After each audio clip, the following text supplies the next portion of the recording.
morning. Today is March 14th, 2023, and I'm Bella.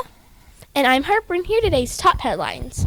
How do you tell time on the moon? Well, do our best to let you know. We also have a few more kindness shout-outs to give out. Our Kindness Craze Kindness fundraiser ends this tomorrow, and then let's get of those kindness on overload. And we'll continue our Women's History Month info.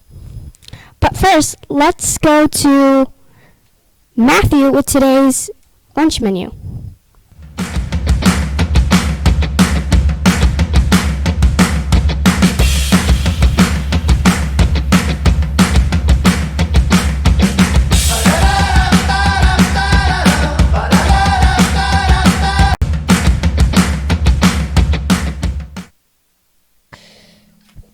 Good morning. I'm Matthew, and here's today's lunch menu. Today we're having beef and queso nachos with your choice of toppings. If you're not a fan of nachos, why not try a PB&J kit? Be sure to grab fresh veggies, fresh fruit, and milk. Back to you, Harper.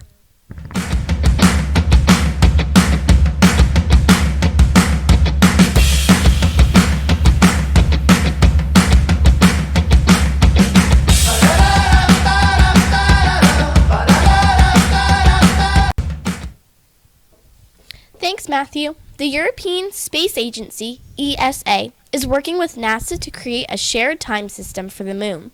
The new system will be needed as more and more missions to the moon are planned. Up until now, there hasn't been a need for the moon to have its own time. Each country that sent a mission to the moon simply uses its own time system.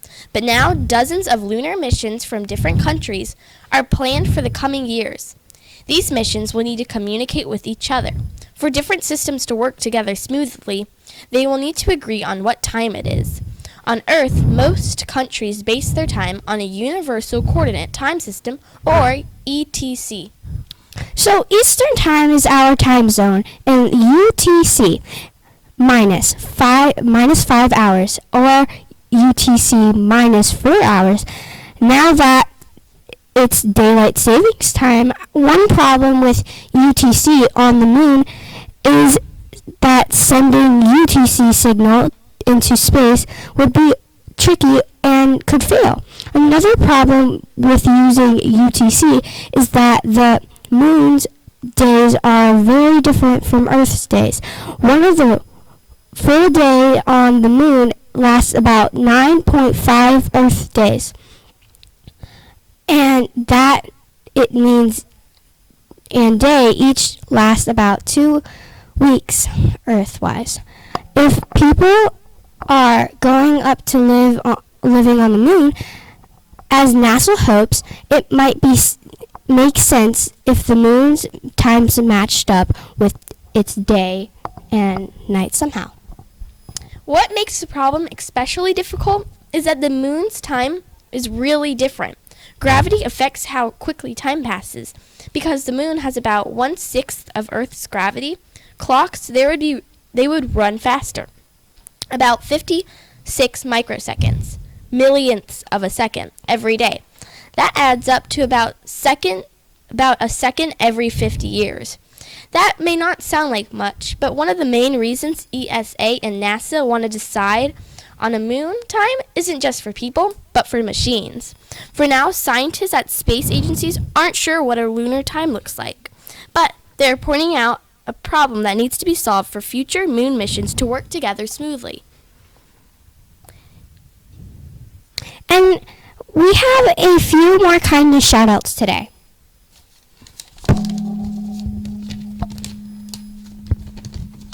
When I fall, Samuel helped me get up. Samson and 2L. I stacked August's chair from Egypt in 1H. 3B. Harper and 3B gave me an apple. Brooklyn and 3B. Grayson and 3M gave me a hug and picked up my markers. Leah showed kindness by playing with Isabel during indoor recess time. Miss Hayward. Alpina opened the door for me from Miss H. Jaden and 2L. Silas played with me at recess. Henry helped me with the workbook page from Madison and 1H. Sophia drew a picture of wolves for heaven. When Joshua G and 3M dropped some papers, Grayson and 3M picked them up and gave it back to him from Angel Riley. Madison helped me log my books on Beanstack, Miss Hayward. Silas gave me a glue stick from Jaden and 2L. Julia picked up my trash for me from Oakland and 2L. Riley was kind to Evelyn when she volunteered to help her on Pebble Go from Miss Ford and 2F. Elliot bought Febreze for my classroom. Much needed after class. Miss Mitchell was very kind to me from Harper and 3B. Miss Carr helped my brain grow big. Brooklyn and 3B. Gabriella put away my iPad for me from Emma and 1H. Azar played with me at recess. Kyler. Julia picked up my scissors for me from Swanon and 2L. Axon gave an pencil to me. Jaden and 2L. Grayson said my poster looked good from Charlotte and 3M. Gabriella helped me get on Beanstack Challenge. Charlie and 1H. Brooklyn always plays nicely at recess with me from Amari and 3B. Dazan helped me pick up my stuff. Nova and 2M. Lincoln helped me back out of a room from 3B. Addie tied my shoes for me. A lot of friends were absent in 2A on Thursday. Many friends stepped up to take care of their afternoon jobs. Thanks, friends, from Miss Allen. Miss Goodale came to 5th grade and caught 5 and 5Y and 5J, showing respect to each other as well as teachers. Thank you. Brooklyn and 3B for being great to me from Aurora and 2M. Celine stayed after art class to sweep and help clean up.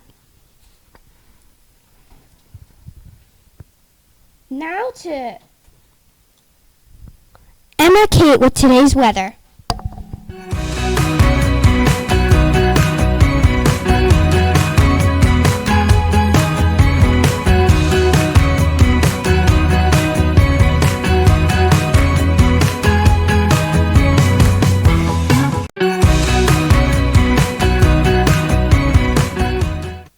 Thank you, Harper. Freeze watches and warnings are in effect for all inland counties for tonight and Wednesday morning. It's going to be a chilly stretch of weather for the next 48 hours as high pressure builds over the southern east United States. Despite sunshine returning today, highs will only reach the upper 50s this afternoon. Temperatures will fall quickly this evening, with most of you dropping into the 30s by midnight. But today, enjoy sunny skies with a chilly high of 58. And out of Bella with today's Women's History Month segment.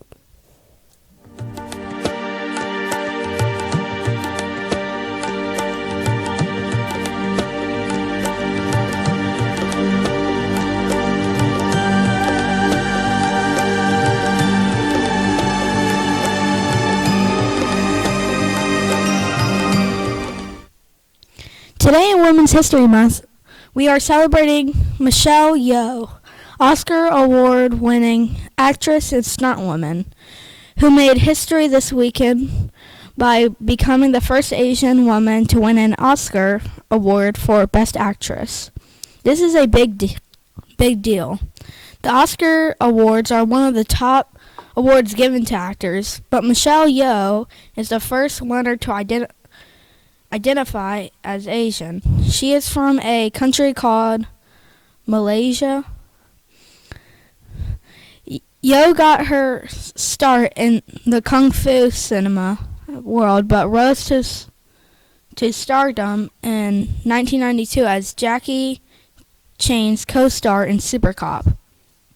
American audiences got to know her even better over the next decade with hits like Tomorrow Never Dies and Ang Lee's Crouching Tiger, Hidden Dragon. You might know her from the hero movie Shang-Chi or as the voice of Master Chow in Minions Rise of Gru.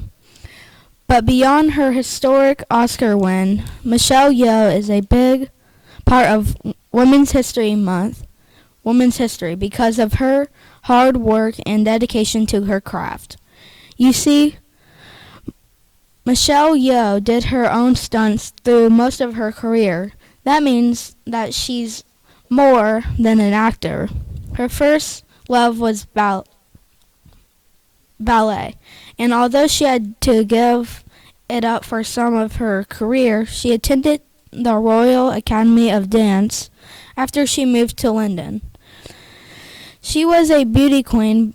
She was crowned Miss Malaysia in 1983. Although she had no formal martial arts training, her long career in kung fu films had made her a skilled martial arts performer, and she had been trained by many of her fellow actors like Jackie Chan.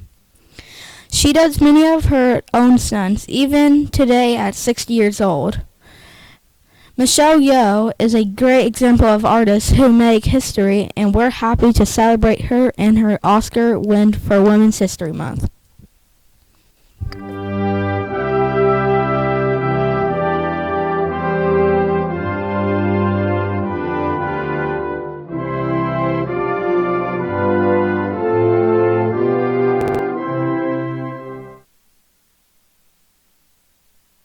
Please stand for the Pledge of Allegiance. I pledge allegiance to the flag of the United States of America and to the republic for which it stands, one nation, under God, indivisible, with liberty and justice for all. Please remain standing for the moment of silence.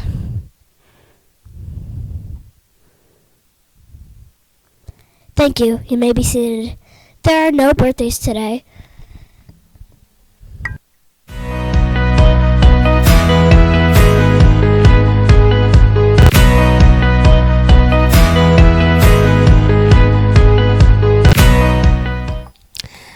Stack prizes for last week's Read Across America challenge will be coming up soon.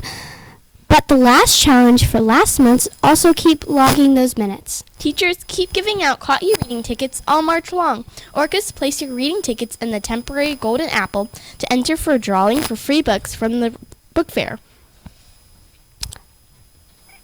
And I'm Bella from ONN, and have a wonderful day. I'm Harper for ONN. Have a wonderful day.